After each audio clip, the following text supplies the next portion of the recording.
Huwag kayong gumalaw. Itaas ang inyong mga kamay at ibigay lahat ang ginto.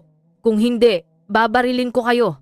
Sa pusod ng Kalakhang, Maynila, kung saan ang kislap ng ginto ay tila simbolo ng kasaganaan at kapayapaan, biglaang sumiklab ang isang bangungot. Isang matangkad na dayuhang lalaki na may masungit na mukha ang lumitaw na parang multo sa gitna ng abalang lansangan ng Pilipinas. Hindi siya dumating para magbakasyon kundi para maghasik ng takot. Umugong ang mga sirena ng alarma. Sumigaw ang mga mamamayan at nagsimula ang isang nakakapigil hiningang paghahabulan.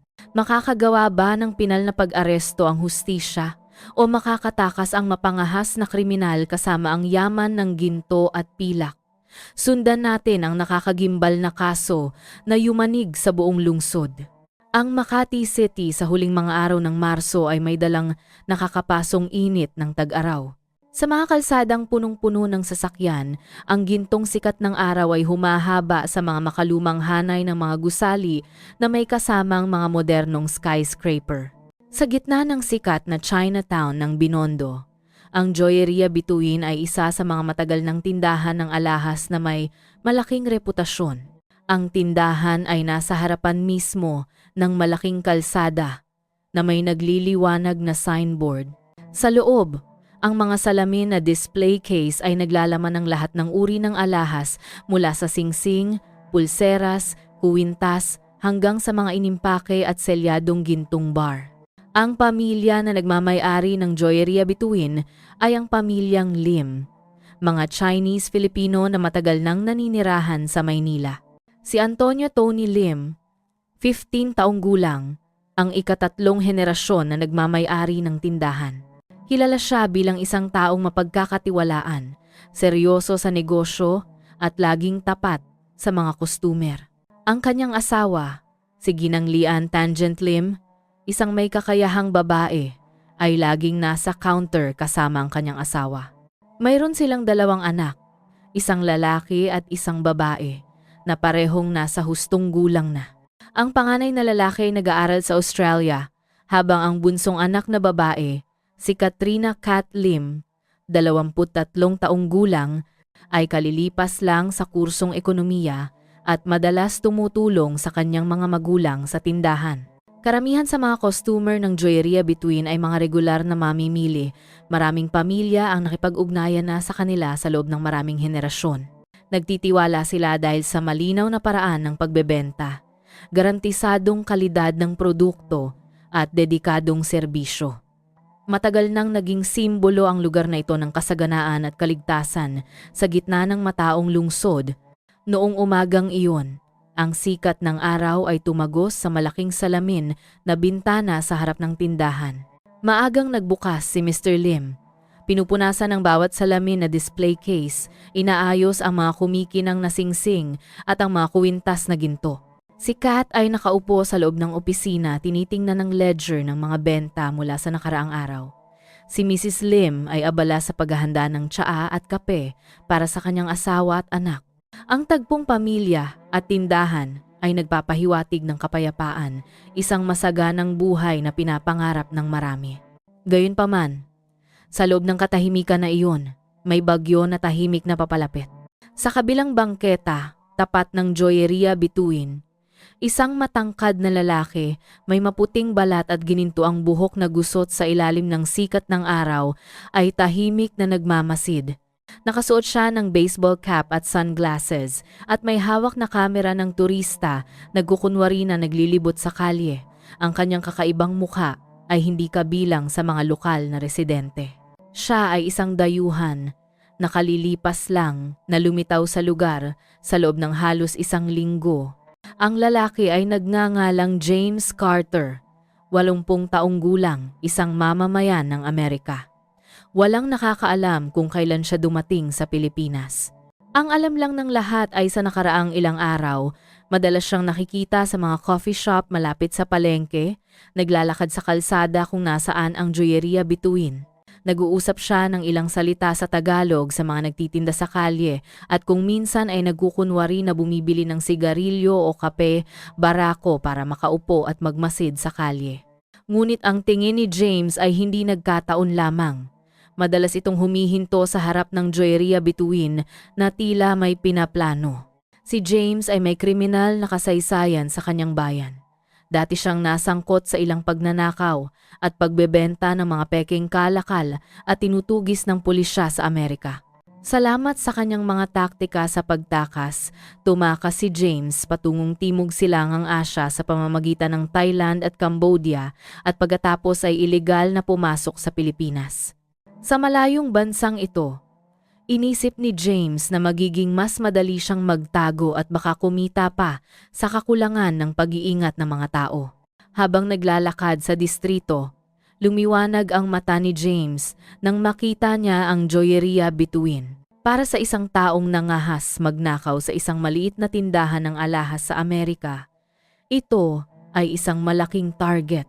Mayroong guwardya ang tindahan, ngunit napansin ni James na isa lamang itong lalaking may edad na madalas nakaupo at nagbabasa ng pahayagan sa harap ng pinto.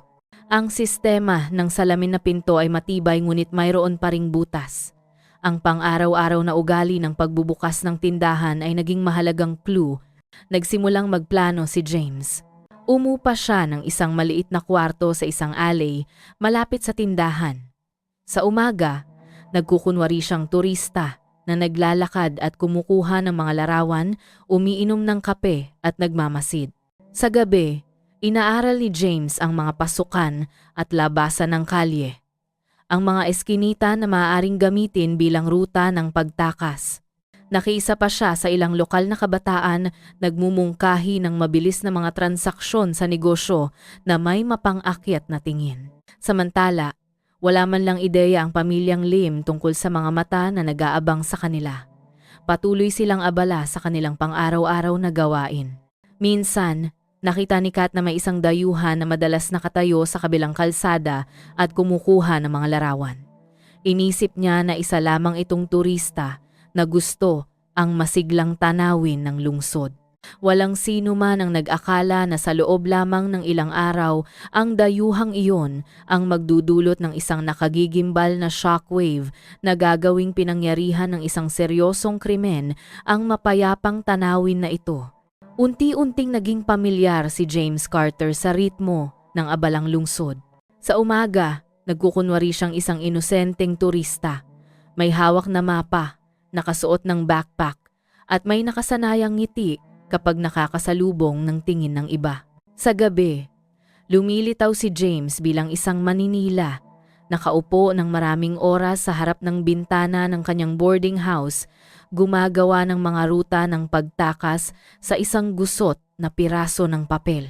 Sa maliit na kwarto na malalim sa eskinita, ang dilaw na ilaw ay sumasalamin sa mukha ni James na puno ng kalkulasyon. Sa mesa, mayroon siyang notebook na punong-puno ng sulat at diagram ng distrito. Ang bawat kalye, ang bawat alley, ang lokasyon ng joyeria bituin ay malinaw na minarkahan.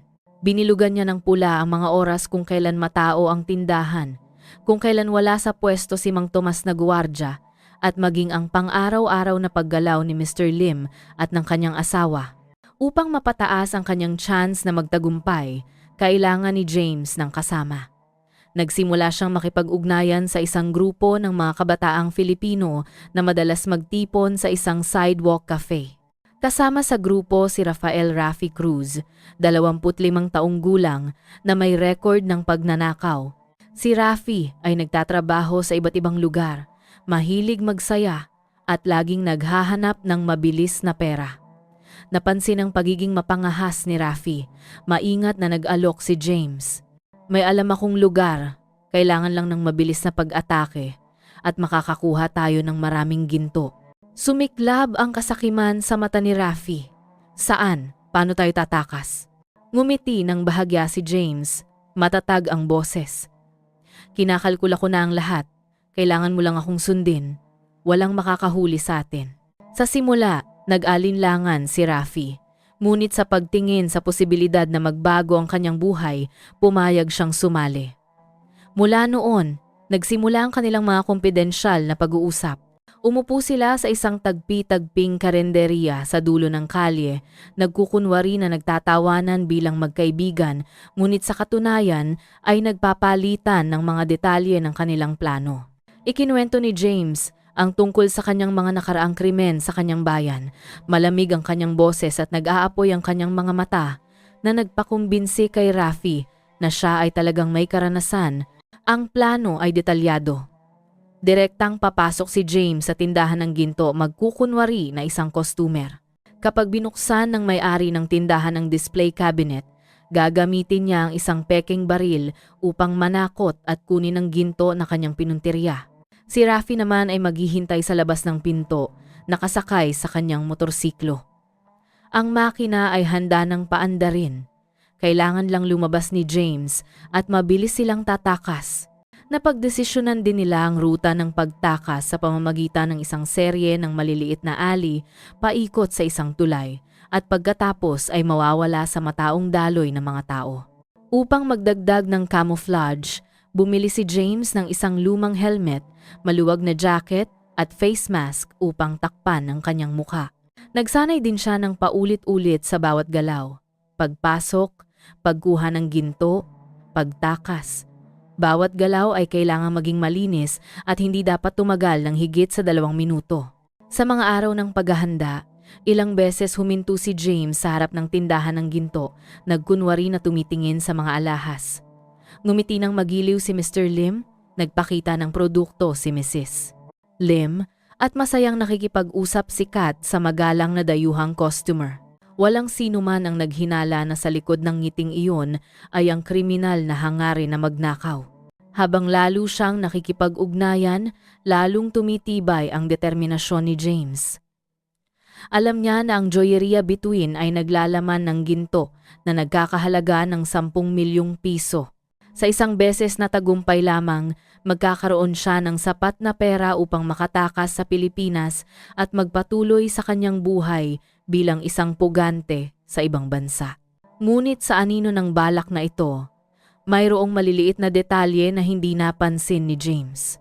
Patuloy na gumagana ang mga security camera sa paligid ng distrito, nagtatala ng bawat hakbang at bawat paghinto niya para magmasid. Nagsimulang magbulungan ang ilang residente. Ang dayuhan na iyon ay palaging nakapaligid sa tindahan ng ginto. Hindi ko alam kung bakit. Ngunit ang pagtataka na iyon ay hindi pa naging tunay na pagdududa. Sa isip ni James, ang tunog ng metal na nagmumula sa mga salaming pinto, ang kislap ng ginto at pilak, at ang mukha ng pagtitiwala ng mga may-ari ng tindahan ay lumilitaw na parang isang mapait na biro. Alam niya na kapag inilabas ang baril, wala nang balikan. Ang gabi, bago ang nakatakdang araw, mag-isa si James sa kanyang kuwarto, nakatitig sa peking baril na gawa sa matigas, itim na plastik. Nag-text si Rafi, kinukumpirma na handa na ang motorsiklo at malinaw ang ruta ng pagtakas. Nagkasundo silang kumilos bukas ng hapon. Kapag pinakamatao ang tindahan, mariing pumikit si James at sinabi sa sarili, "Ito ang pinakamalaking pustahan sa buhay ko. Alinman sa magkakaroon ako ng pera o mamamatay ako sa kulungan." Hindi niya alam na sa kabilang panig, naghanda na ang tadhana ng isang bitag, naghihintay na lamang siyang pumasok. Noong hapon na iyon, ang langit ng lungsod ay puno pa rin ng sikat ng araw at ang kalsada sa harap ng joyeria bituin ay abala sa mga sasakyan. Ang mga mamimili ay dagsa at ang ingay ng mga busina ay humahalo sa mga tinig ng mga nagtitinda. Walang sino man ang nakakaalam na sa loob lamang ng ilang minuto, yayanig ang buong kalye dahil sa isang seryosong krimen. Sa loob ng tindahan ng ginto, kausap ni Antonio Lim ang isang regular na customer tungkol sa presyo ng gintong bar sa linggong iyon. Si Lian Lim ay maingat na nagbabalot ng isang pares ng singsing sa kasal para sa isang bagong dating na mag-asawa. Samantala, si Kat ay nakaupo sa mesa, tinitingnan ang ledger at paminsan-minsan ay ngumingiti sa mga customer. Ang guwardiya ng tindahan, si Mang Tomas, isang lalaking nasa 50s, ay nakaupo sa isang plastik na upuan sa harap ng pinto, nakatitig sa pahayagan. Sa sandaling iyon, lumitaw si James Carter. Nakasuot siya ng maluwag, itim na jacket, helmet at face mask na tumatakip sa kalahati ng kanyang mukha. May hawak na tela na backpack. Itinulak niya ang pinto at pumasok. Kalmado ang kanyang hitsura na parang isang ordinaryong customer. Mabilis siyang lumingon sa buong tindahan at huminto sa salamin na display case sa gitna ng silid kung saan nakadisplay ang mga makakapal at mabibigat na kuwintas na purong ginto. Bahagyang tumango si James. Ang kanyang boses sa Tagalog ay pautal-utal. Tingin ako, kuwintas. Bahagyang ngumiti si Kat. Iniisip na isa itong turista na gustong bumili ng regalo. Lumapit siya, binuksan ang salamin na display case at maingat na kinuha ang isang kumikinang na kuwintas upang ipakita kay James. Lumingon din si Mr. Lim upang magmasid na may ngiti pa rin sa kanyang mukha. Sa sandaling iyon, huminga ng malalim si James. Ang kanyang kamay ay lumusot sa kanyang jacket at inilabas ang peking itim na baril. Itinataas ito ng mataas. Ang kanyang boses ay naging matigas. At sa pagkakataong ito ay mas malinaw, huwag kayong gumalaw. Itaas ang inyong mga kamay at ibigay lahat ang ginto. Kung hindi, babarilin ko kayo. Ang hangin sa loob ng tindahan ay tila tumigas. Mahinang sumigaw si Mrs. Lim, nanginginig ang kanyang kamay at nabitawan ng kahon ng singsing sa kasal sa sahig. Namutla si Kat, nanlaki ang kanyang mga mata sa takot. Natigilan si Mr. Lim sa loob ng isang sandali at mabilis na sumenya sa kanyang asawa at anak na maging kalmado. Ang itim at makintab na baril sa ilalim ng ilaw ay nagparamdam sa lahat na ito ay isang tunay na baril. Sumigaw si James. Inihagis ang backpack sa counter. Dali, ilagay ang ginto dito. Kapag may sumigaw, babarilin ko kayo. Sa labas ng pinto, tumingin si Mang Tomas, ang guwardya, at napansin ang hindi normal na sitwasyon. Tumalon siya at inisip na makialam, ngunit mabilis na ibinaling ni James ang baril at itinutok ito sa kanya. Wag kang lalapit. Tumigil si Mang Tomas. Pinawisan. Mahigpit na nakahawak sa kanyang batuta ngunit hindi nangahas na sumugod. Ang ilang customer na nasa tindahan ay takot na sumandal sa pader.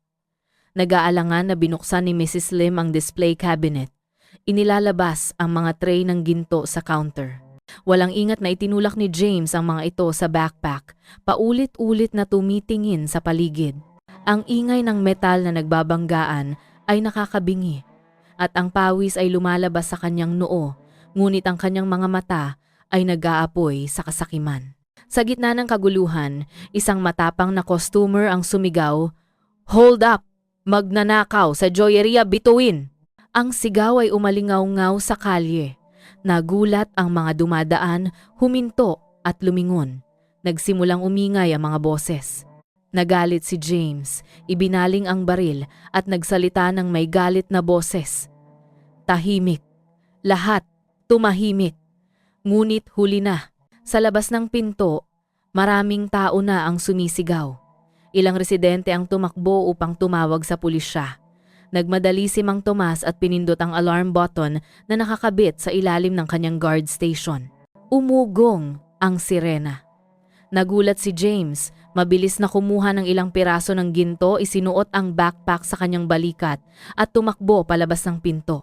Sa labas, si Rafi ay nakaandar na ang motorsiklo. Naghihintay.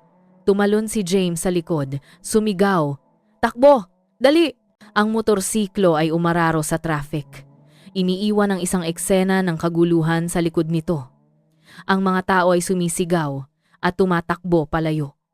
Mahigpit na niyakap ni Mr. Lim ang kanyang asawa at anak, nanginginig at hindi pa rin nakakabawi sa nangyari. Sa loob ng ilang maikling minuto, ang joyeria bituin na isang simbolo ng kasaganaan ay naging pinangyarihan ng isang nakakagulat na krimen. Ang motorsiklo na may sakay ni na James Carter at Rafi Cruz ay humarurot sa abalang kalsada. Si Rafi, na may mukhang naguguluhan ngunit may mapangahas na tingin, ay sinagad ang accelerator. Ang mga tao sa magkabilang gilid ng kalsada ay sumisigaw at mabilis na tumabi habang bigla ang dumaan ang motor. Sa loob ng backpack ni James, Ang mga bloke ng ginto ay nagbabanggaan na tila nang iinis sa buong lungsod. Sa likod, patuloy na umuugong ang sirena mula sa joyeria bituin. Ang mga sigaw na magnanakaw, hold up, ay umalingaw-ngaw sa buong distrito. Ilang quick-witted na residente ang kumuha ng kanilang telepono upang mag-record, habang ang iba naman ay sumakay sa kanilang motorsiklo at sumunod na bumubuo ng isang kusang loob na chase party. Lumingon si James. Matalim ang kanyang mga mata. Inilabas niya ang peking baril at itinutok ito sa likuran, sumisigaw sa pautal-utal na Tagalog. Umalis kayo. Kapag sinundan niyo ko, babarilin ko kayo. Ang sigaw at ang imahe ng itim na baril ay nagpatigil sa maraming tao sa takot. Ngunit ang ilang matatapang na kabataan ay patuloy na sumusunod. Kasama sa pulutong ang isang Grab driver na nagkataong naghahatid ng customer na nang marinig ang mga sigaw ay mabilis na lumingon at sumali sa paghahabol. Nang humarurot ang motor ni na James at Rafi sa malaking kalsada, lalong dumami ang mga humahabol.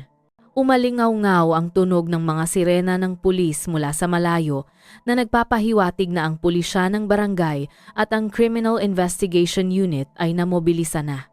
Namutla si Rafi, sumisigaw sa hangin. Hinahabol nila tayo. Anong gagawin natin ngayon? Nagngingit-ngit ang ngipin ni James. Takbo lang, may ruta na ako ng pagtakas. Itinuro niya ang mga maliliit at paikot-ikot na eskinita na patungo sa isang tulay. Agad na lumiko si Rafi. Sinasagasaan ang motor sa isang makitid na alley. Nahihirapan ang mga tao sa likuran na sumunod, ngunit mabilis na inabisuhan ng pulisya ang mga checkpoint na ipwesto. Sa paikot-ikot na eskinita, ang motorsiklo ay humarurot sa nakagigimbal na bilis. Sa magkabilang gilid ay may mga dingding na lumot at mga sidewalk eatery na may mga nakakalat na mesa at upuan. Umalinggaw-ngaw ang sigaw ng mga residente habang humaharurot ang motor. Ilang bata ang takot na umiyak. Sa isang matalim na kurbada, hindi na agapan ni Rafi ang kontrol at ang motor ay sumabit sa isang nakalabas na bato. Nabalisa ang motor, muntik nang matumba si James. Bumukas ang backpack sa kanyang balikat at ilang bahagi ng ginto ay nahulog sa kalsada, kumikinang sa sikat ng araw. Nagpalakpakan ang mga humahabol sa likuran. Nahulog ang ginto. Hulihin sila. Nagpanik si Rafi, ngunit sumigaw si James. Huwag kang hihinto, tumakbo lang. Patuloy na umararo ang motor. Iniiwan ang ilang mahalagang bloke ng ginto, ngunit kapalit nito ay mas maraming saksi ang nakakita ng malinaw sa kanilang mga mukha at anyo. Sa sandaling iyon, isang police car na may sirena ang humarurot, humarang sa pasukan ng alley. Nagulat si Rafi at mabilis na nagpreno. Dumulas ang motor at nabalisa. Mabilis na tumalon si James at tumakbo. Pumunta sa isang maliit na alley, iniwan si Rafi na nabalisa sa tabi ng motor. Dumating ang pulisya at kinontrol si Rafi sa loob lamang ng ilang minuto.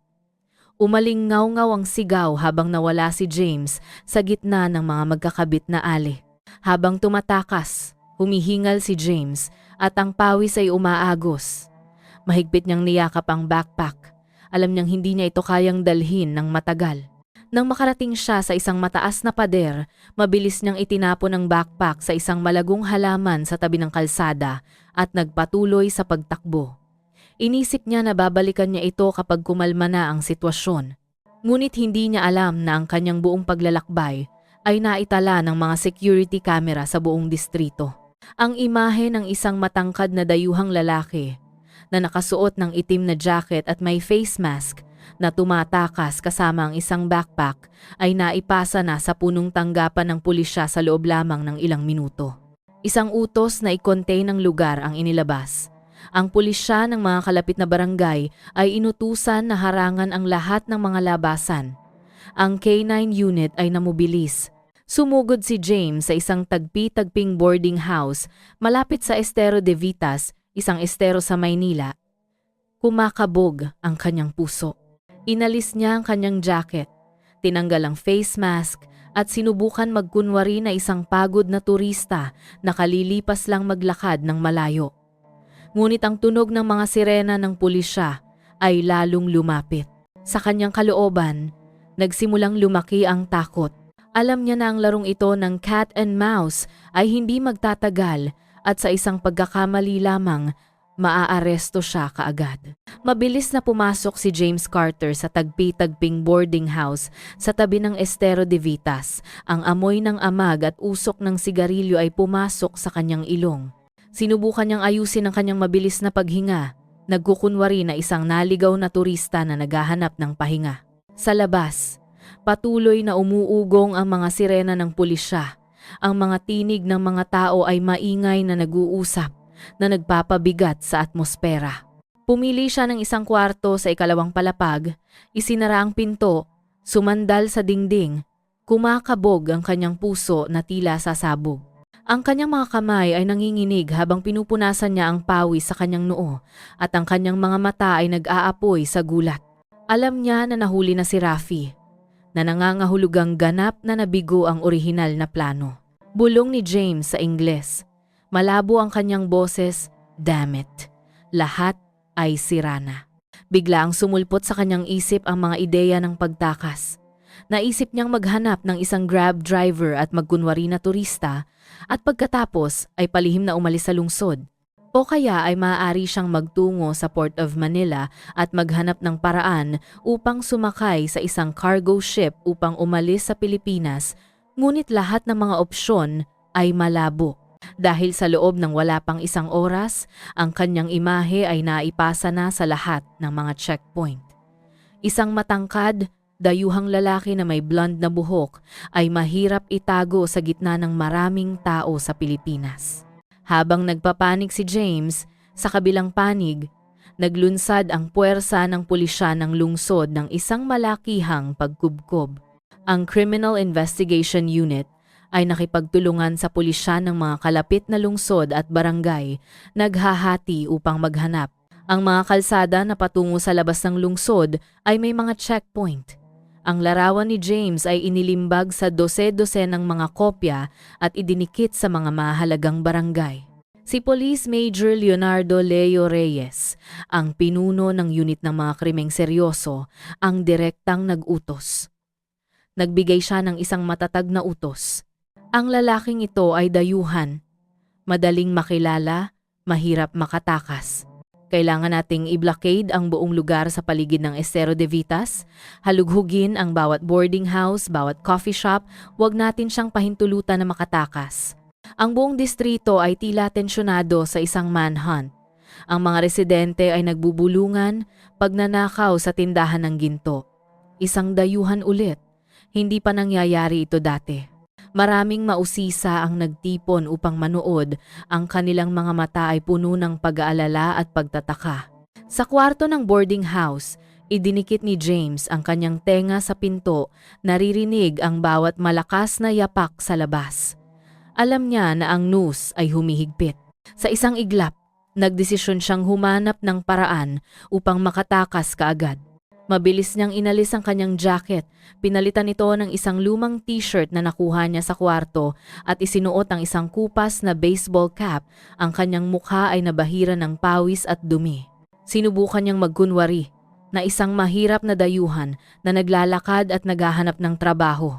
Lumabas si James sa pasilyo. Dahan-dahang bumaba sa hagdan, ngunit pagdating niya sa tarangkahan ng boarding house, nakasalubong niya ang isang grupo ng pulisya ng barangay na nagsasagawa ng inspeksyon at ang mga tingin ng pagdududa ay agad na nakatutok sa kanya. Isang batang opisyal ang lumapit at nagtanong, "Sino ka? Anong ginagawa mo rito? Ipakita ang iyong ID." Bahagyang natigilan si James, kumakabog ang kanyang puso. Ngunit sinubukan niyang manatiling kalmado, nagpakita ng isang pilit na ngiti. Turista ako," sabi niya. "Naligaw ako." Ang kanyang pautal-utal na Tagalog ay lalong nagpakumbinsi sa mga opisyal na magduda. Isang opisyal ang sumenyas na tingnan ang kanyang backpack. Agad na tumugon si James ng may galit. "Hindi private?" Sa sandaling iyon, ang mata ng opisyal ng pulisya ay lumiwanag habang naaalala niya ang larawan ng dayuhang kriminal na kalilipas lang ipinaalam. Agad siyang sumenya sa kanyang mga kasamahan. Nang mapansin ng panganib, mabilis na itinulak ni James ang isang opisyal at sumugod sa kalapit na alley. Ang sigaw ay umalingaw-ngaw, hulihin siya. Tumakbo si James nang walang patumangga, kumakabog ng marahas ang kanyang puso. Lumusot siya sa mga tindahan, bumangga sa mga mesa at upuan na nagpatumba sa mga gamit. Nagulat ang mga residente at tumabi. Maraming sumisigaw, magnanakaw. Siya ang nagnakaw sa joyeria bituin. Ang mga sigaw na iyon ay parang kutsilyo na humihiwa sa tenga ni James. Alam niya na nakilala na siya ng buong lungsod. Ang K9 unit ay inilabas, sumusunod sa amoy ng pawis at pulbura na nakakabit sa kanyang damit. Ang malakas na tunog ng mga yapak ay umalingaw-ngaw sa likuran. Sa bawat sandali, lalong lumalapit. Mahigpit na kinagat ni James ang kanyang ngipin, tumakbo patungo sa gilid ng estero, nagpaplanong tumalon sa madilim na tubig upang magtago. Ngunit sa sandaling handa na siyang tumalon, maraming flashlight ang itinutok sa kanyang mukha. Ang sigaw ng pulisya ay umalingaw-ngaw. Tumigil! Itaas ang iyong mga kamay. Natigilan si James. Nanginginig ang kanyang mga paa. Tumalikod siya. Napansin na ang lahat ng apat na gilid ay naharangan. Sa maikling sandaling iyon, hindi pa rin niya matanggap ang pagkatalo. Naisip niya ang ginto na itinago niya. Naisip niya ang kalayaan na ilang hakbang lamang ang layo. At sa kanyang kawalan ng pag-asa, muli siyang pumili ng isang mapangahas na aksyon na hindi niya alam ay ang magdadala sa kanya sa kanyang katapusan. Ang sunod-sunod na sigaw ay umalingaw-ngaw mula sa lahat ng direksyon. Ang mga flashlight ay tumama ng diretsyo sa namumutlang mukha ni James Carter. Nakatayo siya nang balisa sa gilid ng Estero de Vitas. Sa ilalim ay ang madilim at mabilis na umaagos na tubig at sa itaas ay ang mahigpit na pagkubkob ng pulisya kasama ang mga aso ng K9 unit na umuungol. Sa isang iglap, ayaw pa ring sumuko ni James. Mahigpit siyang ngumunguya. Mahigpit na hinawakan ng peking baril at itinaas ito, sumisigaw, umatras. Kung hindi, babarilin ko kayo! Ang mga opisyal ng pulisya ay hindi natinag. Lumapit si Police Major Leonardo Leo Reyes ng kalahating hakbang, ang kanyang boses ay malakas at umalingaw-ngaw. Ibaba mo ang baril! Alam naming peke lang yan, wala ka nang tatakasan! Ang mga salitang iyon ay parang martilyo na tumama sa espiritu ni James. Natigilan siya. Nag-aalala ang kanyang mga mata. Akala niya ay matatakot ang lahat sa peking baril, ngunit alam na ng pulisya ang katotohanan. Ang mga residente na nakatayo sa magkabilang gilid ng alley ay nagbubulungan at sumisigaw. Hulihin siya! Siya ang nagnakaw sa joyeria bituin. Ang hangin ay naging makapal sa galit at pag-aalinlangan. Nabalisa si James at ang pawis ay bumuhos sa kanya. Tumingin siya sa paligid, wala nang daanan upang makatakas. Napakalalim ng estero. Ang pagtalon ay nangangahulugang kamatayan o agarang pag-aresto. Sa huli, sa gitna ng kawalan ng pag-asa, umungol si James ng may galit at sumugod ng diretsyo sa gilid ng estero. Ngunit bago pa siya makatalon, isang aso ng K9 unit ang tumalon, kumagat ng mahigpit sa kanyang manggas, at malakas siyang hinila. Agad na sumugod ang tatlong opisyal ng pulisya. Ibinagsak siya sa malamig na lupa. Ang peking baril ay tumalsik. Nagpupumigla si James, sumisigaw sa Ingles at pautal-utal na Tagalog. Bitawan niyo ako. Wala akong ginawang masama. Ngunit ang malamig na tunog ng posas ay mahigpit na umikot sa kanyang mga kamay sa likuran. Ang mga tao sa paligid ay nagpalakpakan. Ilang residente ang nagvideo sa pamamagitan ng kanilang telepono, nagtatala ng sandali kung kailan nahuli ang dayuhang magnanakaw. Si Rafi, ang kasabwat ni James, ay naaresto na bago pa ang mga sandaling iyon. Nakaupo siya sa lupa, namumutla at nanginginig na parang dahon, patuloy na bumubulong. Hindi ko alam, sinakyan ko lang siya. Agad na dinala ang dalawa sa punong tanggapan ng pulisya. Doon, nagsimula ang pagtatanong sa gabi ring iyon. Si James ay matigas sa simula. Patuloy na itinatanggi ang kanyang pagkakasala. Sinisisi si Rafi. Sinasabing isa lamang siyang turista na aksidenteng nasangkot. Ngunit ang mga matibay na ebidensiya ay ipinakita ang footage ng security camera na nagpapakita ng bawat galaw niya sa tindahan ng ginto, ang pekeng baril na nakuhanan, ang backpack ng ginto na itinago sa malagong halaman, kasama ang magkatugmang testimonya mula sa mga saksi at kanyang kasabwat. Sa huli, napilitan si James. Yumuko ang kanyang ulo, bumuntong hininga at nagsalita ng pautal-utal. Kailangan ko ng pera. Wala na akong mapupuntahan sa aking bayan. Akala ko magiging mas madali dito. Sa ilalim ng ilaw ng silid ng interogasyon, ang mukha ni James ay payat. Ang kanyang asul-berdeng mata ay malalim na tila bangin.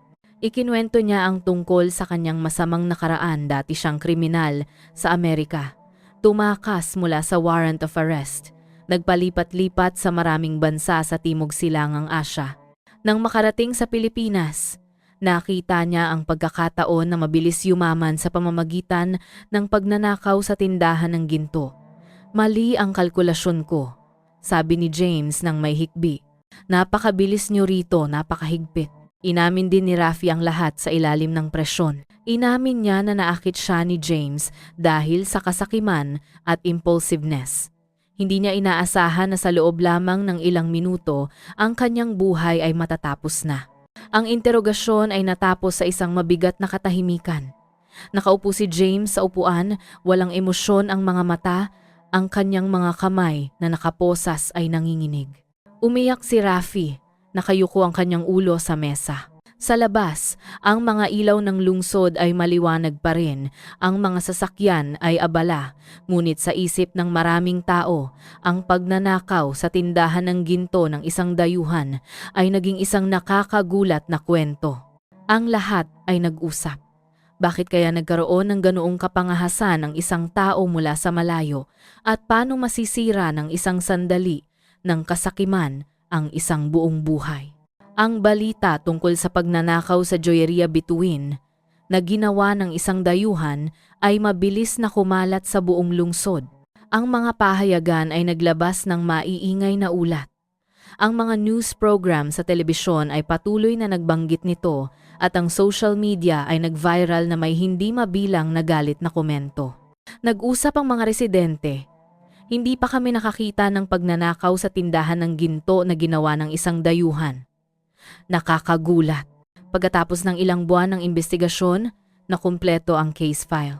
Inakusahan ng piskalya si James Carter ng organized robbery with threats and use of weapon na may pinakamataas na parusa na habambuhay na pagkabilanggo o parusang kamatayan.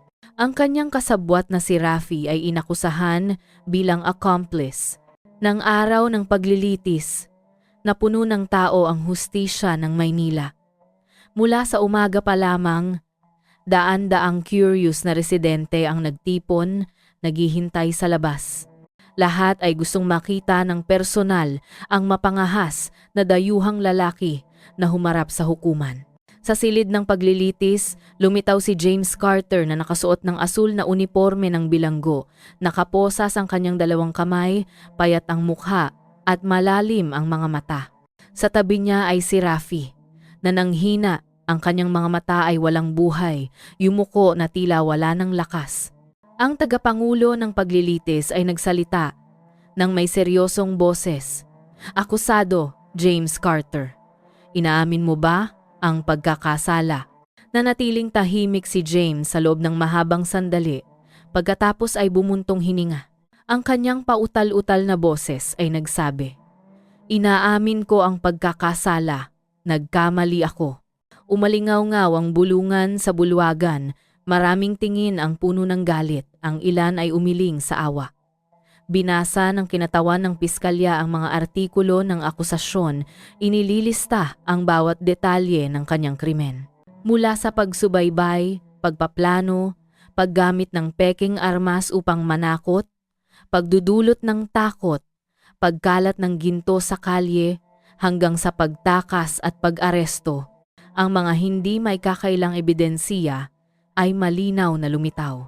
Si Rafi ay inanyayahan na umakyat sa witness stand, nanginginig ang kanyang boses. Nagkamali ako, naging sakim ako, naniwala ako sa panlilinlang. Nagsisisi ako ngayon, humihingi ako ng tawad sa batas. Nang si James na ang sumunod, yumuko siya.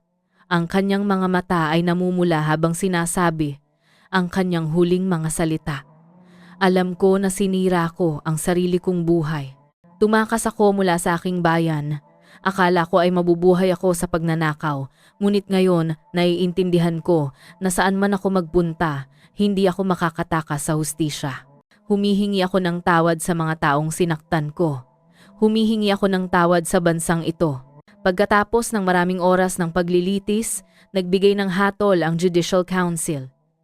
Si James Carter ay sinentensiyahan ng habang buhay na pagkakakulong para sa kanyang napakaseryosong aksyon na nagdulot ng public alarm. Ngunit dahil hindi siya pumatay at siya ay naging matapat sa pag-amin, nagdesisyon ng batas na bigyan siya ng pagkakataon na magbago. Si Rafi ay sinentensiyahan ng 20 taon na pagkabilanggo. Nang basahin ang hatol, ang buong silid ng paglilitis ay naging tahimik. Itinaas ni James ang kanyang mukha. Ang kanyang mga mata ay walang emosyon na tila tinatanggap ang kanyang kapalaran. Umiyak si Rafi, nakayuko ang kanyang ulo sa mesa, nanginginig. Sa labas, ang public opinion ay nag-uumapaw, ang ilan ay nagagalit sa kasakiman ng dayuhan. Ang ilan ay naawa sa isang kabataang Filipino na nahulog dahil sa impulsiveness.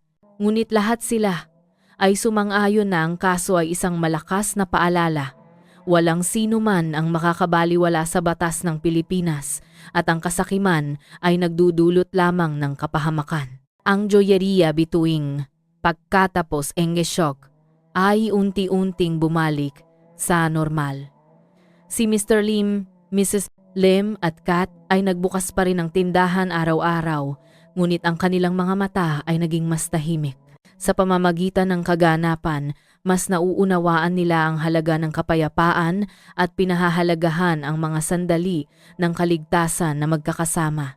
Ang kaso ay natapos, nag-iwan ng isang mahalagang aral para sa buong lipunan. Ang aral na ang kasakiman, kapangahasan, at maling paniniwala na makakatakas sa batas ay sa huli ay magdadala lamang sa isang tao sa bangin. At ang aral na anuman ang pinagmulan, ang mga kriminal ay parurusahan ng hustisya dahil ang langit ay may malaking lambat na may malaking butas, ngunit walang nakakatakas dito.